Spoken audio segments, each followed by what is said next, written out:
to Crazy News. My name is Shweta Sinha and now take a look on today's headlines. Taliban says want Afghans not to leave. Expect foreign evacuation to end by August 31st. 5 killed in Mexico's oil platform fire, hammering Mexico output. G7 leaders agrees to help Afghans secure Kabul airport to complete evacuation, says European Commission President Ursula. Tokyo Paralympics, India scheduled day 1. India begins camping with table tennis action. Simply Fresh to invest rupees 100 crores in hydroponics farm in Telangana. The Taliban expect foreign evacuations from Kabul to be completed by the end of the month, the Islamic group's main spokesperson said on Tuesday, urging Afghans to stay to help rebuild their country. Zabiullah Mujahid said the movement had not agreed to an extension of August 31st, deadline which is said to have been agreed with the United States to pull out of Afghanistan, and he said that group wanted all evacuation to end by the date. The extension was unilateral by the side of the United States, he said, apparently referring to the comment by Biden last week that US troops may stay beyond 31st August. It was a violation of the agreement. We want them to evacuate all foreign nationals by August 31st. Mujahid said, according to his translator, and we are not in favor of allowing Afghanistan to leave.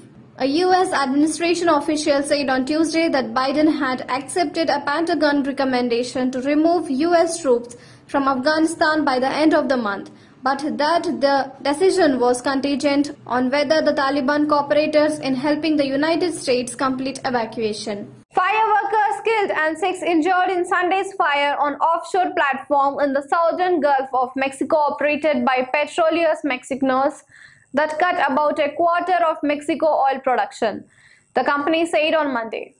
The fire broke out as crew were performing maintenance on the platform, and the search of missing workers continues, Pemex chief executive Octavio Romero told a news conference. The platform remains out of operation with about 421,000 barrels per day of oil lost and 125 well offline, he said. The loss of output was slightly less than Reuters reported early on Monday, citing a company document. The company plans to resume power supply to the facility and the connect will by Wednesday, aiming to restore gas and oil output afterwards. The impact of the incident on Pemex monthly production and export not yet been estimated, Romero said. European Commission President Ursula von der Leyen on Tuesday said that G7 leaders agreed to help the Afghan people amid current situation in the war-torn country and the need to secure the Kabul airport as long as necessary to complete the evacuation operations. Ursula also announced more than 200 million euros as aid for Afghans both in Afghanistan and in the neighboring host countries for the 2021. Almost quadrupled the humanitarian aid coming in the European Union budget, we all agreed that it is our moral duty to help the Afghan people and to provide as much as support as possible condition allows. Von der Leyen said at press conference following a meeting of G17 leaders, to protect these most vulnerable, it is a clearly matter for global cooperation and it has to be dealt with as such from the start. The people should not fall into smugglers' hands. They need safe pathway, she added.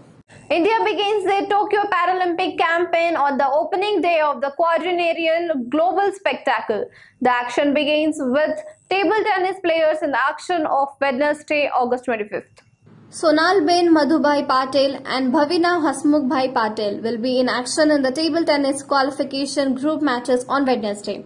Sonalben, former world number 5 in singles, will be in action in women's singles Class 3 Group D match against China's Li Qin.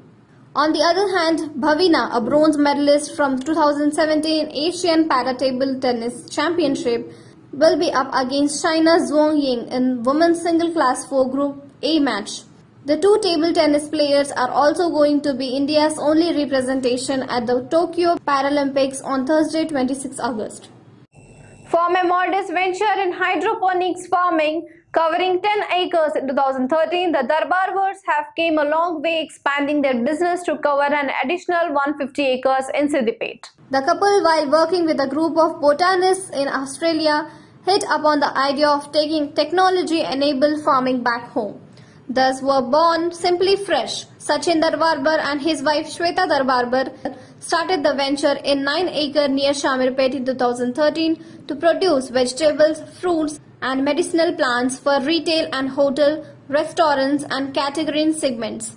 It commenced export in 2014 and have since extended their unique farm activity to 150 acres. We realized there is a demand for clean products. People want traceable agriculture produce, says Sachin, one of the co-founder and CEO of the company. In 2018, the company raised close to $20 million through private equity investor.